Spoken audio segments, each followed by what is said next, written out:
Everyone, तो स्वागत है आप सभी का आपके अपने YouTube चैनल लिकुल एजुकेशन पर। तो स्टूडेंट्स, आई एम अनुद्दीमान और आज हम लोग डिस्कस करने वाले हैं class 10th chapter life process से एक बहुत ही इंपॉर्टेंट टॉपिक के बारे में, जिसका नाम है बच्चों ट्रांसपोर्टेशन। तो आज हम लोग बात करने वाले हैं इस लेक्चर के अंदर ट्रांसपोर्टेशन इन ह्यूमन बींग्स के लिए। तो हम लोग डिस्कस करेंगे ट्रांसपोर्टेशन इन ह्यूमन बींग्स। तो ह्यूमन बींग्स में जो ट्रांसपोर्टेशन होता है वो किस किस कंपोनेंट के थ्रू होता है, उन सारे कंपोनेंट्स के बारे में इसमें पढ़ेंगे। ठीक है ना। जो भी कंपोनेंट यहाँ पर ट्रांसपोर्टेशन इन ह्यूमन बींग्स में यूज होते हैं उनके बारे में डिटेल्स में बात करेंगे। ये वो सारे कंपोनेंट्स हैं जिनका यूटिलाइजेशन भी किया जाता है। तो चलते हैं हम लोग फर्स्ट वन लिखकर ट्रांसपोर्टेशन। तो सबसे पहली चीज तो हम लोग ट्रांसपोर्टेशन के बारे में समझ लें कि ट्रांसपोर्टेशन इन ह्यूमन बींग्स में कैसे होता है और कौन कौन से वो कंपोनेंट है जो ट्रांसपोर्टेशन इन ह्यूमन बींग्स में हमारी हेल्प करते हैं। तो सबसे पहले चलते हैं बच्चों हम लोग ट्रांसपोर्टेशन में कंपोनेंट को देखते हैं। लिखा था main transport system in human being is circulatory system. It consist of blood, arteries, veins, capillaries and heart. मैंने आपसे कहा था अभी कि जो हमारा ह्यूमन बीइंग का जो ट्रांसपोर्टेशन सिस्टम होता है उसके अपने कुछ कंपोनेंट है। तो वो यही कंपोनेंट है बच्चों, blood, arteries, veins, capillaries and human heart. मतलब इन्हीं के बारे में हमें अब क्या करना है, आगे डिस्कस करना है इस चैप्टर के अंदर। तो सबसे पहला हमारा कंपोनेंट कौन सा है बच्चों? सबसे पहला कंपोनेंट है हमारा ब्लड। तो बात करेंगे ब्लड के बारे में। तो बच्चों लिखा है हम लोग के पास, blood help in the transportation of food. मतलब ब्लड हमारी हेल्प करता है ट्रांसपोर्टेशन ऑफ फूड में, वाटर में, carbon dioxide, nitrogen waste etcetera. ठीक है ना। तो ये हमारी हेल्प करता है ब्लड। मैंने आपको बताया था कि ब्लड के अंदर ये कैसे हेल्प करता है। देखो बच्चों, मैंने आपको बताया था कि हमारी बॉडी के अंदर किसी भी चीज का जो ट्रांसपोर्टेशन होता है वो ब्लड के थ्रू होता है।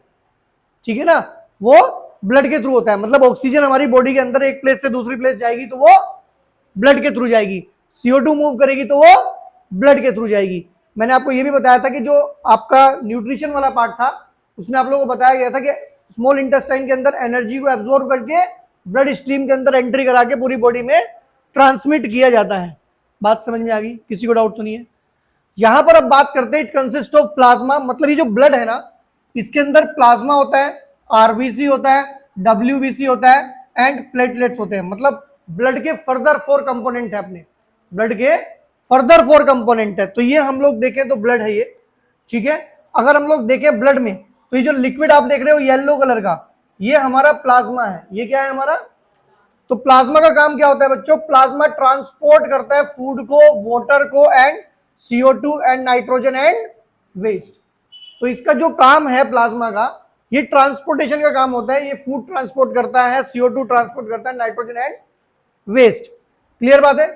इसके बाद हम लोग बात करते हैं, देखो ये रेड रेड कलर के आपको दिखाई दे रहे होंगे, इनको हम लोग बोलते हैं रेड पिगमेंट्स को RBCs। क्या बोलते हैं? Red blood cell. ठीक है ना। तो रेड ब्लड सेल क्या करते हैं बच्चों? रेड ब्लड सेल्स ट्रांसपोर्ट करते हैं किसको? ऑक्सीजन को। किसको? तो रेड ब्लड सेल हेल्प करते हैं किसके ट्रांसपोर्टेशन में? ऑक्सीजन की। नेक्स्ट वन हम लोग बात करेंगे WBC। ये जो व्हाइट व्हाइट देख रहे हो आप लोग, यह है WBC। इनको बोलते हैं white blood. They increase the immunity to fight against the disease. ये आपकी क्या करते हैं? इम्यूनिटी को इंक्रीज करते हैं, जिससे आप जो आपको बीमारियां हो उनसे बचे रहें। लिखा है it kills the harmful bacteria and fight against the disease.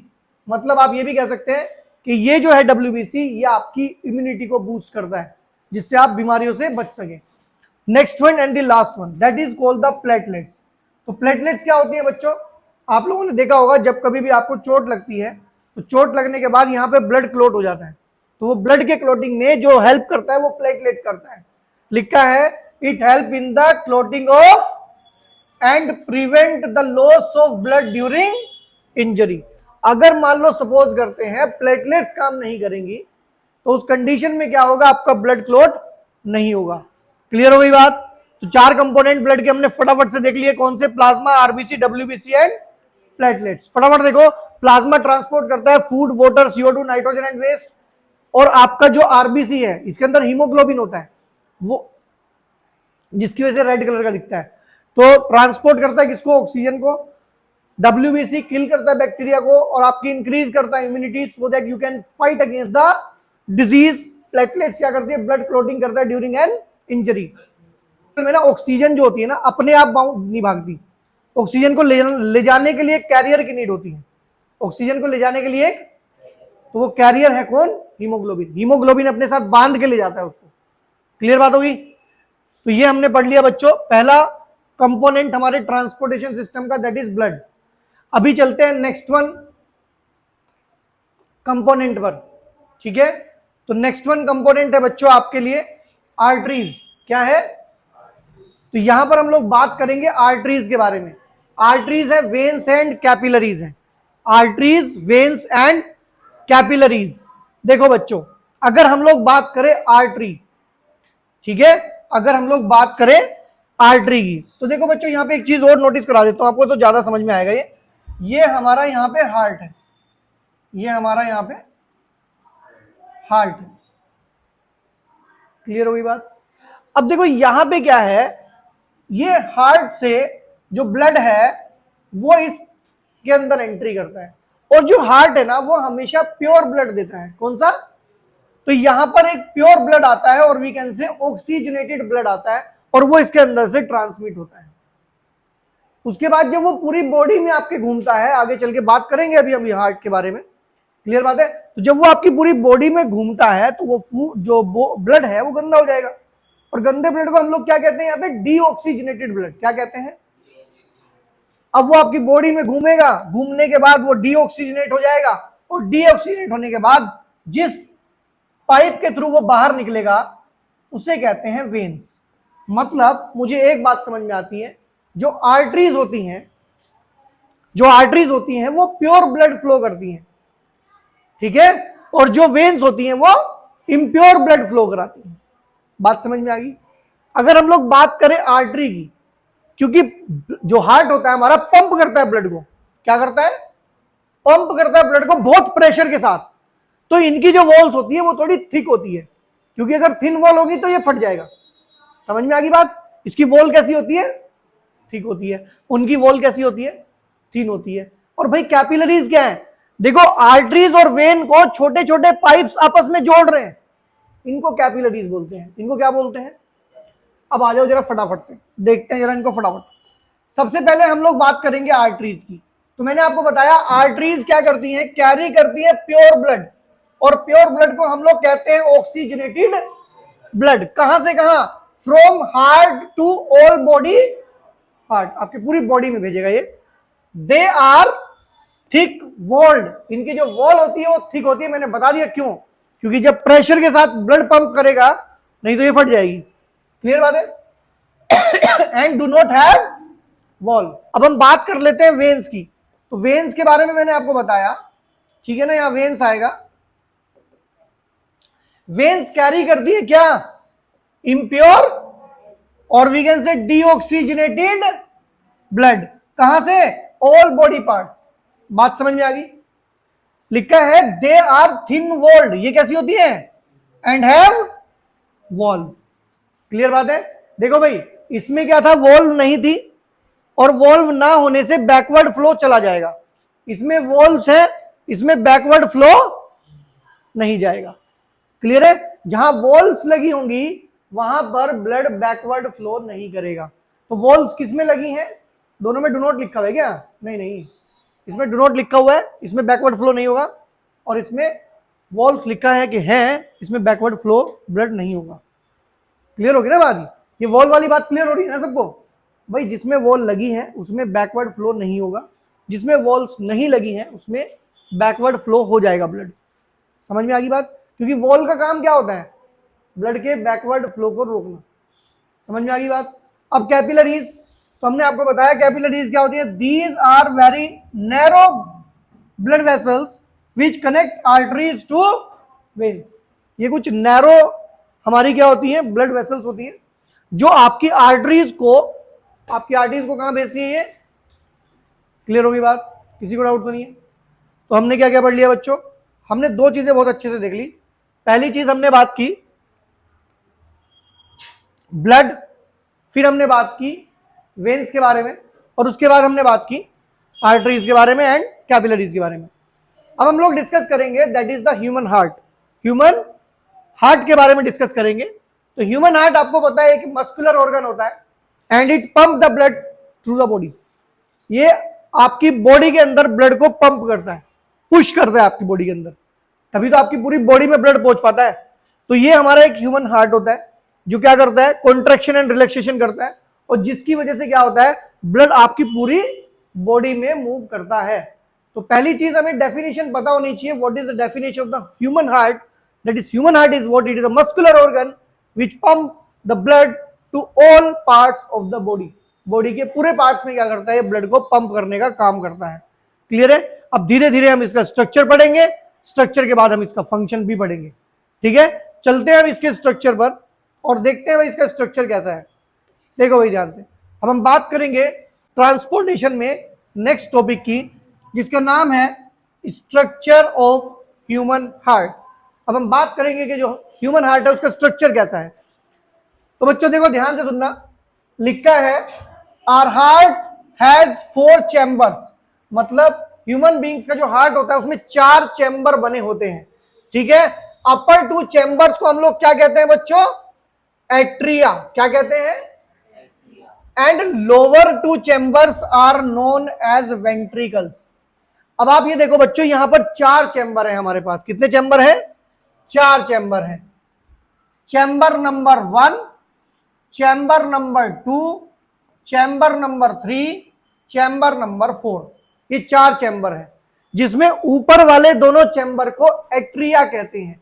अगर एक एक बात करोगे तो एट्रियम लिखा मिलेगा, दोनों की एक साथ बात करोगे तो एट्रिया। क्लियर है, तो इनको क्या बोलते हैं बच्चों, एट्रिया बोलते हैं। क्लियर होगी बात।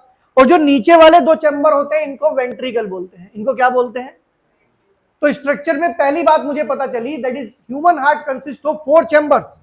अपर 2 chambers are known as atria and lower 2 chambers are known as the ventricles. Is it clear. चलो, तो यहां से हम लोग बात कर गए, पहले वाला पॉइंट हमारा क्लियर हो गया, जो हमने फर्स्ट वन एरो यहां पे लगाया हुआ है। सेकंड वन एरो में चलते हैं, लिखा है since ventricle pump blood to different body organ under high pressure, therefore their walls are thicker than arteria। ये कह रहा है क्योंकि जो वेंट्रिकल है ना, ये पुश करके बॉडी में भेजता है पूरे ब्लड को, मतलब यहां पे कॉन्ट्रैक्शन ज्यादा रहता है, तनाव ज्यादा रहता है यहां पे, क्योंकि यहां से बॉडी में जाता है ब्लड। तो कह रहा है भाई इसकी जो वॉल्स होती हैं वो थोड़ी थिक होती हैं, क्योंकि जब ये प्रेशर मारेगा कहीं ये फट ना जाए। ठीक है, वेंट्रिकल की जो वॉल्स होती हैं वो थिक होती हैं, एट्रिया की जो वॉल्स होती है वो थिन होती है। तो हमारा दूसरे वाला एरो भी हो गया क्लियर। अब चलते हैं हम थर्ड वन एरो पर, और थर्ड वन एरो कहता है the right and the left chambers are separated by septum. Septum क्या है बच्चों, ये जो आप लेफ्ट एंड राइट चैम्बर देख रहे हो, इसके बीच में एक लेयर है जो इन दोनों को क्या करती है, अलग करती है। इन दोनों को क्या करती है, अलग करती है। तो इन दोनों के बीच में एक लेयर है जो इसके लेफ्ट और राइट चैम्बर को अलग करती है, इसे ही हम सेप्टम कहते हैं। क्या कहते हैं, सेप्टम कहते हैं। अब भाई सेप्टम का रोल क्या है, जो इसके लेफ्ट और राइट पार्ट को अलग कर रही है। इधर ध्यान दो, लिखा it prevent the mixing of oxygenated that is pure and deoxygenated that is impure blood. Actual में हमारा जो हार्ट है उसका जो लेफ्ट पार्ट है, एक बात ध्यान रखना, आपका राइट इसका लेफ्ट होगा, समझ रहे हो ना, क्योंकि ये ह्यूमन हार्ट आप किसी और का देख रहे हो। तो इसका जो, अभी ये मत कहना कि राइट साइड है वो ह्यूमन हार्ट आप फ्रंट से देख रहे हो तो उसका लेफ्ट है। तो जो लेफ्ट पार्ट होता है उसमें प्योर ब्लड फ्लो होता है, जो राइट पार्ट होता है उसमें इम्प्योर ब्लड फ्लो होता है। तो ये जो सेप्टम आप बीच में देख रहे हो, इसका काम है कि ये प्रिवेंट करता है mixing of oxygenated and deoxygenated blood, कहीं प्योर एंड इम्प्योर ब्लड आपस में मिक्स ना हो जाए। तो ये काम कौन करता है, सेप्टम करता है, इसको रोकने का। क्लियर होगी बात। नेक्स्ट वन लिखा है the atria and ventricles have walls between them to prevent the backward flow of blood. ये कह रहा है आपसे कि यहां पर हमारे पास कुछ वॉल्स होती हैं। आप देखो एक वॉल तो ये लगी है और एक वॉल ये लगी है, ठीक है। ये कह रहा है कि एक एट्रियम और वेंट्रिकल के बीच में एक वॉल लगी होती है। इससे बेनिफिट क्या होता है कि ब्लड एट्रियम से वेंट्रिकल में तो आ जाता है, लेकिन वेंट्रिकल से एट्रियम में नहीं जाता। तो यहां पर एक क्वेश्चन अराइज होता है कि इन वॉल्स का क्या काम है। तो ये रोकती है backward flow of the blood from ventricle to atrium. Clear बात है। तो यहां हमने डिस्कस किया किस चीज के बारे में, स्ट्रक्चर ऑफ ह्यूमन हार्ट। तो अगर कोई आपसे पूछता है what is the structure of human heart या explain the structure of human heart, तो आप बताएंगे पहली बात, our heart has 4 chamber, upper 2 chambers are known as atria and the lower 2 chambers are known as ventricles. पहली बात। उसके बाद आप बताएंगे जो वेंट्रिकल्स होते हैं उनकी जो वॉल्स होती हैं वो थिक होती हैं, क्योंकि वो हाई प्रेशर पे बॉडी के अंदर ब्लड को फ्लो कराता है। नेक्स्ट वन में आप बताएंगे जो आपका लेफ्ट एंड राइट पार्ट होते हैं, लेफ्ट चैम्बर और राइट चैम्बर होते हैं, they are separated by septum. और सेप्टम क्या करती है, प्रिवेंट करता है intermixing of pure and impure blood. इसके बाद आप बताएंगे कि जो हमारे वेंट्रिकल्स होते हैं और एट्रियम होते हैं इनके बीच में एक वॉल लगी होती है जो कि बैकवर्ड फ्लो को प्रिवेंट करती है, ठीक है ना, बैकवर्ड फ्लो को रोकती है वेंट्रिकल से एट्रियम के अंदर। तो ये हमारा स्ट्रक्चर है ह्यूमन हार्ट का। अभी हम आगे चलेंगे जिसमें हम लोग वर्किंग के बारे में भी डिस्कस करेंगे, ठीक है ना। अभी हम वर्किंग के बारे में डिस्कस करेंगे। तो ये नेक्स्ट हमारा क्वेश्चन आ गया, वर्किंग ऑफ ह्यूमन हार्ट। अब हम यहाँ डिस्कस करेंगे कि जो हमारा ह्यूमन हार्ट है वो वर्किंग कैसे करता है, मतलब वो काम कैसे करता है, ठीक है बच्चों। देखो ध्यान से, यहाँ स्टेप बाय स्टेप है कैसे कैसे ब्लड मूव करता है ब्लड के अंदर, सॉरी हार्ट के अंदर, वो सब यहाँ पे एक्सप्लेन करेंगे। देखो बच्चों, सारी कहानी स्टार्ट होती है लंग्स से। कहां से स्टार्ट होती है, लंग्स से। स्टार्टिंग में ये चारों चैम्बर अपने आप में रिलैक्स कर रहे होते हैं। क्या कर रहे होते हैं, तो उस कंडीशन में प्योर ब्लड चलता है लंग्स से। कहां से चलता है, प्योर ब्लड चलता है लंग्स से, और वो लंग्स से आके एंट्री करता है लेफ्ट एट्रियम के अंदर। जहां भी मैं रेड कलर से लिखूंगा वो प्योर ब्लड होगा, और जहां मैं ब्लू कलर से लिखूंगा वो इम्प्योर ब्लड होगा। तो सबसे पहले लंग्स से ब्लड आता है लेफ्ट एट्रियम में, और किसके थ्रू आता है, ये आता है बच्चों पुल्मोनरी वेन के थ्रू। किसके थ्रू आता है, और इसको हमने क्या लिखा, ऑक्सीजनेटेड ब्लड। मैंने बताया था ऑक्सीजनेटेड ब्लड का मतलब होता है प्योर ब्लड। क्लियर बात है। जब ब्लड आपके लेफ्ट एट्रियम में आ जाएगा तो ये लेफ्ट एट्रियम आपका कॉन्ट्रैक्ट करेगा, ये आपस में ऐसे पिछेगा। जब ये कॉन्ट्रैक्ट करेगा तो ये ब्लड पुश हो जाएगा कहां पर, लेफ्ट वेंट्रिकल में। समझ में आ गई बात। तो ब्लड एंट्री किया लंग्स के थ्रू, यहां पे आया। अब देखो क्या होगा, अब ये कॉन्ट्रैक्ट करेगा लेकिन यहां पे लगी है वॉल, ये जब कॉन्ट्रैक्ट करेगा वापिस तो जा नहीं पाएगा। तो ये मेन आर्टरी के थ्रू, ये ब्लड मेन आर्टरी के थ्रू आपकी बॉडी के अंदर पुश कर जाएगा। आपकी बॉडी के अंदर क्या कर जाएगा, और ये काम कौन करेगा, मेन आर्टरी, जिसको ऑर्टा भी कहते हैं, ठीक है। और ये कैसा ब्लड चल रहा है, ऑक्सीजनेटेड ब्लड चल रहा है। मैंने बताया था आपके लेफ्ट पार्ट में ऑक्सीजनेटेड ब्लड रहता है। क्लियर होगी बात। अब ये आपकी बॉडी के अंदर एंट्री कर गया प्योर ब्लड। अब जब ये आपकी बॉडी के अंदर मूव करेगा, जब ये आपकी बॉडी के अंदर मूव करेगा तो इसके अंदर क्या होगा, ऑक्सीजन कन्वर्ट हो जाएगी कार्बन डाइऑक्साइड गैस में, और इसमें बहुत सारे वेस्ट क्या होंगे, ऐड हो जाएंगे। ऐड होने के बाद ये आपका ब्लड जो प्योर था अब ये इम्प्योर हो जाएगा, ठीक है। अब बॉडी ऑर्गन से जो ब्लड चलेगा, बॉडी ऑर्गन से जो ब्लड चलेगा वो आपके कहां जाएगा, लेफ्ट सॉरी राइट एट्रियम के अंदर जाएगा। कहां जाएगा, राइट एट्रियम के अंदर जाएगा। अब राइट एट्रियम करेगा अपने आप को कॉन्ट्रैक्ट, तो ये ब्लड पुश हो जाएगा राइट वेंट्रिकल के अंदर। कहां जाएगा ये, राइट वेंट्रिकल के अंदर। अब ये जब राइट वेंट्रिकल पुश करेगा ना तो ये ब्लड वापिस तो जाएगा नहीं। अब आप समझ गए होंगे क्यों नहीं जाएगा, वॉल लगी है, बैकवर्ड फ्लो को प्रिवेंट कर देगा। उसके बाद जब ये ब्लड जाएगा राइट वेंट्रिकल में, और जब राइट वेंट्रिकल पुश करेगा तो ये ब्लड जाएगा, ये ब्लड जाएगा लंग्स में। कहां जाएगा, लंग्स में।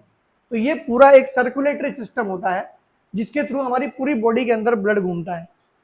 अब आप एक चीज नोटिस करो बच्चों, ये ब्लड आपके हार्ट में एंट्री किया, फिर निकल गया, फिर दोबारा एंट्री किया, फिर निकल गया। इसका मतलब क्या है कि एक बारी में ये जो एक सर्कुलर होगा उसमें ब्लड हमारे हार्ट से 2 बार पास होगा, एक बार इसके लेफ्ट में और एक बार राइट में। बात समझ में आ गई? इसीलिए इसको डबल सर्कुलेटरी सिस्टम कहते हैं। क्या कहते हैं? कुछ ऐसे ऑर्गेनिज्म भी होते हैं जिनके अंदर सिंगल सर्कुलेटरी सिस्टम होता है, जैसे फिश के अंदर डबल सर्कुलेटरी सिस्टम नहीं होता है।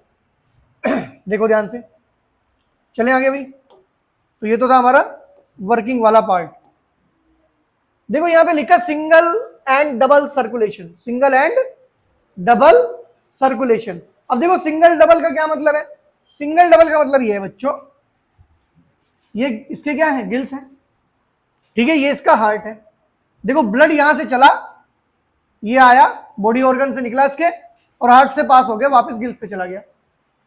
हार्ट से केवल एक बार पास हुआ, हार्ट से केवल एक बार पास हुआ, इसको बोलते हैं सिंगल सर्कुलेटरी सिस्टम। और हमारा क्या था? लंग्स से हार्ट में आया, बाहर निकल गया, बॉडी ऑर्गन में गया, हार्ट में फिर गया, फिर निकला, फिर लंग्स में गया। इसका मतलब हमारा जो ब्लड है वो 2 टाइम्स पास हो रहा है, किससे? हार्ट से। इसलिए इसको डबल सर्कुलेटरी सिस्टम कहते हैं। बात समझ में आ गई? किसी को डाउट तो नहीं है? फिश का जो हार्ट होता है उसमें 2 ही चैम्बर होते हैं, हमारे में 4 होते हैं। चलो नेक्स्ट वन बात करेंगे हम लोग। क्या टॉपिक है भाई? नेक्स्ट वन,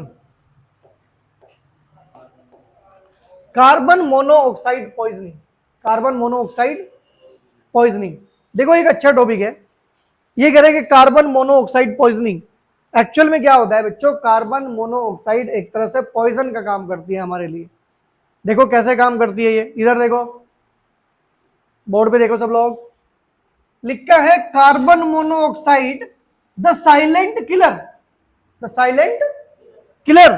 तो अगर पूछ भी लेना बच्चों कि साइलेंट किलर कौन है, तो कार्बन मोनो ऑक्साइड एक साइलेंट किलर है। अब इसे साइलेंट किलर क्यों कह रहे हैं हम लोग? देखो बच्चों, हमने एक बात ध्यान से सुनना, कभी कभी ऐसा होगा कि आपके एनवायरमेंट में कार्बन मोनोऑक्साइड होगा। क्या होगा? कार्बन मोनोऑक्साइड होगा, और भाई वहां पे ऑक्सीजन भी होगा, वहां पे ऑक्सीजन भी होगा। तो ये जो हीमोग्लोबिन होता है ना बच्चों आरबीसी के अंदर, हीमोग्लोबिन होता है जो आरबीसी के अंदर, ये ना इसके साथ ज्यादा लगाव रखता है इसके कंपैरिजन में। मतलब अगर इसे दोनों मिल जाए तो ये ऑक्सीजन को छोड़ के सीओ को लेके चल देगा, ये ब्लड के अंदर सीओ को मिक्स करके चल देगा अगर इसके बाद दोनों ऑप्शन हो।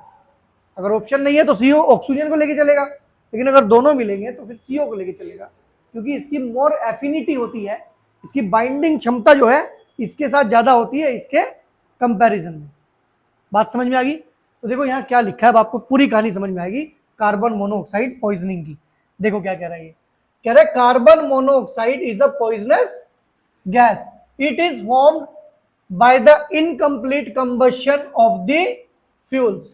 जो गाड़ियों में हम पेट्रोल डीजल यूज करते हैं, अगर ये कंप्लीटली बर्न नहीं होता तो उस कंडीशन में ये क्या करता है? उस कंडीशन में कार्बन मोनोऑक्साइड बना देता है। कहता है we know that haemoglobin present in our blood carry क्या करता है बच्चों? कैरी करता है oxygen to the body parts. जो हीमोग्लोबिन होता है वो ऑक्सीजन को हमारी पूरी बॉडी में घुमाता है। लिखा है haemoglobin has more affinity for carbon monoxide than oxygen. Haemoglobin का लगाव कार्बन मोनोऑक्साइड से ज्यादा है as compare to what? As compare to oxygen. So it strongly bind with hemoglobin and prevent the transportation of oxygen to the brain and the other body part। अगर CO होगी ना कहीं तो वो transportation रोक देगी ऑक्सीजन का, और अगर ऑक्सीजन का ट्रांसपोर्टेशन रुकेगा due to the lack of the oxygen, the person can not breathe properly. Person जो है वो प्रॉपरली ब्रीथ नहीं कर पाएगा। And if carbon monoxide inhaled for long time, अगर आपने बहुत ज्यादा समय तक कार्बन मोनोऑक्साइड को इनहेल किया, then the person may become unconscious, unconscious हो जाएगा वो, सोच समझने की शक्ति सब खत्म, and it may leads to the death of the person, और पर्सन की डेथ भी हो सकती है। समझ में आ गई बात? तो रीजन इसके पीछे ये है कि कार्बन मोनोऑक्साइड के साथ हीमोग्लोबिन की एफिनिटी ज्यादा होती है एज कंपेयर टू O2। अगर उसे ऑप्शन में CO मिलेगा, ऑक्सीजन को छोड़ेगा, CO को कैरी करेगा, और फिर वो आपके माइंड में जाएगी, जिसकी वजह से आप अनकॉन्शियस हो जाएंगे and may leads to the death of a person. समझ में आ गई बात? क्लियर? नेक्स्ट वन देखेंगे। देखो भाई ध्यान से, बात करेंगे हीमोग्लोबिन की। अभी इसी की बात कर रहे थे हम लोग। एक्चुअल में जैसे क्लोरोफिल होता है ना ग्रीन पिगमेंट, ऐसे ही रेड पिगमेंट होता है एक हमारे पास ब्लड के अंदर, कौन? आरबीसी। उसी के अंदर होता है हीमोग्लोबिन। क्या होता है? और आपको पता ही लग गया हीमोग्लोबिन काम क्या करता है। हीमोग्लोबिन के साथ ऑक्सीजन बाइंड होती है, और बाइंड होने के बाद वो कैरी होती है। ठीक है, लिखा है haemoglobin is a pigment present in our blood. The normal range of haemoglobin in the blood of an healthy adult person is 12 to 18 gram per deciliter of blood. The deficiency of the hemoglobin in the blood of a person reduces the oxygen carrying capacity of the blood. इसका मतलब क्या है कि भाई कम से कम 12 से 18 ही होना चाहिए ग्राम पर डेसीलीटर, और ये कह रहा है कि अगर ये नहीं होगा या कम होगा तो उस कंडीशन में ऑक्सीजन कैरी नहीं होगी अच्छे से, और ऑक्सीजन कैरी नहीं होगी तो ब्रीथिंग प्रॉब्लम आएगी, टायर्डनेस होगी, लैक ऑफ एनर्जी होगी। और भाई अगर डेफिशिएंसी रही ना हीमोग्लोबिन की ज्यादा टाइम तक किसी के अंदर, तो उसका जो चेहरा है वो येलोइश होने लगेगा। ठीक है, एंड कैन लूज वेट, उसका वेट भी लूज होगा, और ऐसी कंडीशन में उसको एनीमिया नाम की एक बीमारी हो सकती है। एंड इस कंडीशन में जो पर्सन होगा उसे एनेमिक कहेंगे। उसको क्या कहेंगे? एनेमिक कहेंगे। तो मुझे 2-3 बातें यहां से पता चली कि जो हीमोग्लोबिन की रेंज है वो 12 से 18 होनी चाहिए ग्राम पर डेसीलीटर। अगर ये इससे कम जाती है तो उस कंडीशन में ब्रीथिंग प्रॉब्लम आ सकती है। ठीक है ना भाई, सांस लेने में दिक्कत आएगी, और उसका जो चेहरा है वो येलोइश होने लगेगा, और उसका वेट भी गिरने लगेगा, टायर्डनेस फील होने लगेगी, और ऐसी कंडीशन को हम कहते हैं एनीमिया। एनीमिया के लक्षण है ये। समझ में आ गई बात? क्लियर है? कोई डाउट तो नहीं है? तो ये काम हो गया किसका बच्चों? ये काम हो गया हमारा हीमोग्लोबिन का। चले आगे next one topic. Next one topic है हमारे पास वेंटिलेटर। नाम आपने सबने सुना होगा भाई। वेंटिलेटर अपने आप में एक मशीन है, और आपको मैं बता दूं इस मशीन का कब यूज किया जाता है। तो जो वेंटिलेटर होता है बच्चों, ऐसा नहीं होता कि आप किसी पेशेंट को हॉस्पिटल में ले जाओ वो आपको डायरेक्ट वेंटिलेटर पे भी लिटा देंगे। वेंटिलेटर पर कुछ ही पेशेंट को लिटाया जाता है जो अपने मुंह और नाक से सांस लेने में समर्थ नहीं होते। ठीक है ना, जो अपने नाक और मुंह के थ्रू सांस नहीं ले सकता उसे वेंटिलेटर पे ले जाते हैं। क्लियर होगी बात? वेंटिलेटर में क्या होता है, एक पाइप डायरेक्टली या तो आपके माउथ के थ्रू या यहां पे ड्रिल करके आपके सीधे ट्रैकिया में डाल दिया जाता है, सीधा ट्रैकिया में डाल के वहां पे प्योर ऑक्सीजन का सप्लाई किया जाता है। समझ में आ गई बात? लिखा है a person having breathing problem are given to O2 mask. अगर किसी को ब्रीथिंग करने में प्रॉब्लम आ रही है तो उसे आप पहले ऑक्सीजन मास्क देते हैं, ठीक है ना, टू फैसिलिटेट ब्रीथिंग। लेकिन in serious cases the patient is put on a machine that is called the ventilator in which a tube carrying oxygen is inserted directly into the trachea। कहां insert करते हैं? Trachea में, of patient to help him to breathe comfortably। Clear बात है? लेकिन इसका काम केवल, इसको जो यूटिलाइज किया जाता है केवल सीरियस केसेस में किया जाता है। बात समझ में आ गई? किसी को डाउट तो नहीं? क्लियर है ये?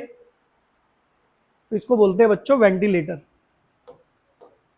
चलो आगे चलते हैं। हम बात करेंगे हार्ट बीट की। हम बात करेंगे हार्ट बीट की।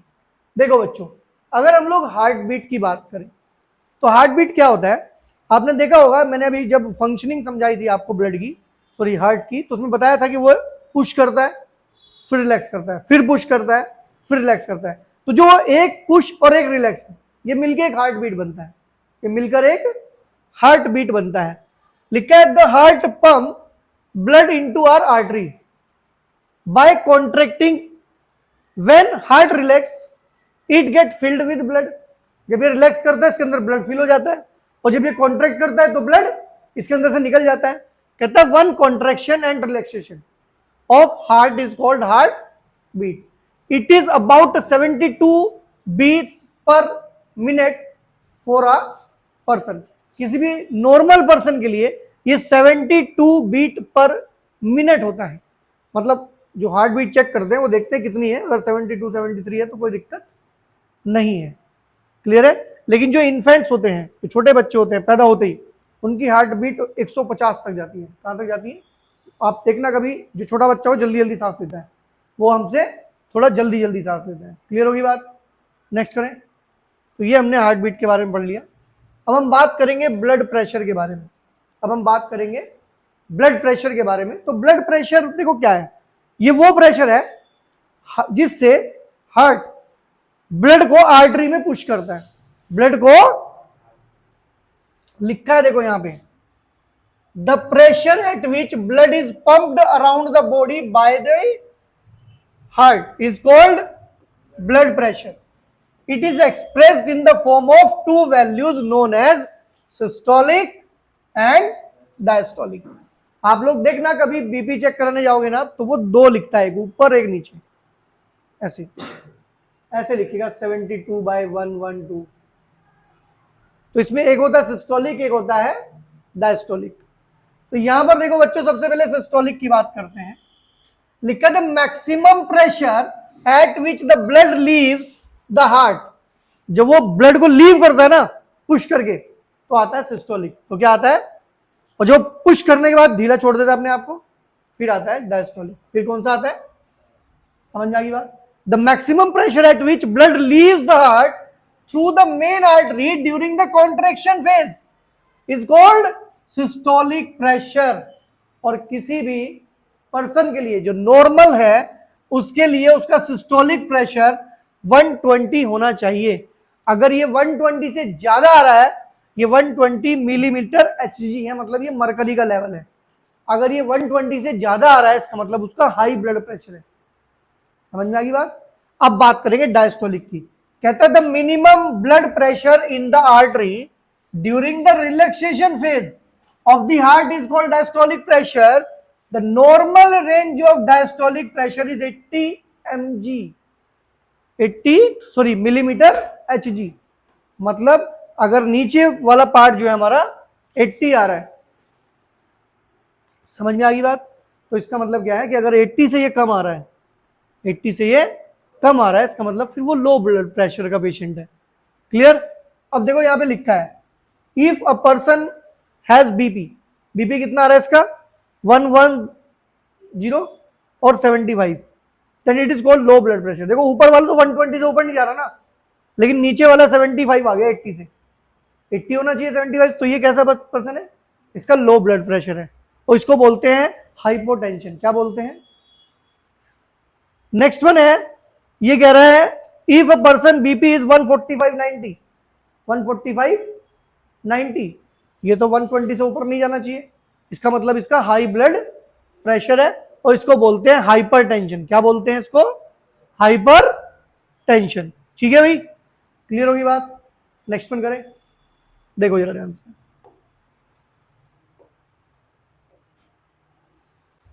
अभी हम लोग बात करेंगे क्वेश्चन के बारे में। That is how can blood pressure be measured. आप ब्लड प्रेशर को कैसे मेजर कर सकते हो? तो बच्चों इसके लिए हमारे पास एक मशीन होती है, बीपी मशीन। ठीक है, उसके कंपोनेंट के बारे में पढ़ेंगे, कैसे काम करती है उसके बारे में पढ़ेंगे। मतलब जो डॉक्टर्स जब मेजर करते हैं आपका ब्लड प्रेशर, अब आपको पता चलेगा वो क्या चीज देखते हैं ब्लड प्रेशर को मेजर करते हुए। ठीक है, देखो ध्यान से। सबसे पहली चीज, अ blood pressure can be measured by using a device known as blood pressure machine. It consists of 3 component. कितने कंपोनेंट होते हैं इसमें? 3 कंपोनेंट। पहला स्टेथोस्कोप होता है इसके अंदर, दूसरा इसके अंदर एक पंपिंग डिवाइस होता है, और एक इसके अंदर रबर कफ होता है। समझ में आ गई बात? देखो ये रबर कफ है, ये पंपिंग डिवाइस है, और एक इसमें नीड पड़ेगी स्टेथोस्कोप की। अब देखो कैसे मेजर करते हैं, ये प्रोसेस के बारे में बात करेंगे। जब डॉक्टर इसको मेजर करता है तो डॉक्टर क्या करता है, लिखा है the doctor ties the rubber cuff about the branchial artery and put the stethoscope in his ears, ठीक है ना, to hear the heart beat. वो सबसे पहले आपकी आर्टरी पे रखता है और आपकी हार्ट बीट सुनना स्टार्ट कर देता है। क्लियर बात है। Now he will increase the reading of the mercury up to 220 millimetre by pumping the device. अब इसे पंप करेगा, मर्करी लेवल को 220 से ऊपर ले जाएगा, ठीक है। 220 से ऊपर ले जाने के बाद देखो क्या होगा, ठीक है ना। अब वो इसे लीव करेगा until a tapping voice is heard. ये जो लेवल है वो धीरे धीरे धीरे धीरे धीरे धीरे नीचे आएगा। एक टाइम ऐसा आएगा कि डॉक्टर को कान में टिक टिक टिक टिक टिक, मतलब एक टैपिंग वॉइस आनी स्टार्ट हो जाएगी। जैसे ही टैपिंग वॉइस आनी स्टार्ट हो जाएगी, मान लो टैपिंग वॉइस 122 पे आई, तो वो इसे नोट कर लेता है, ठीक है। अब धीरे धीरे धीरे धीरे वो इसे और नीचे लेके आता है। टैपिंग वॉइस आती रहती है, लेकिन टैपिंग वॉइस क्या होती है बच्चों, धीरे धीरे उस टैपिंग वॉइस की आवाज कम होती है।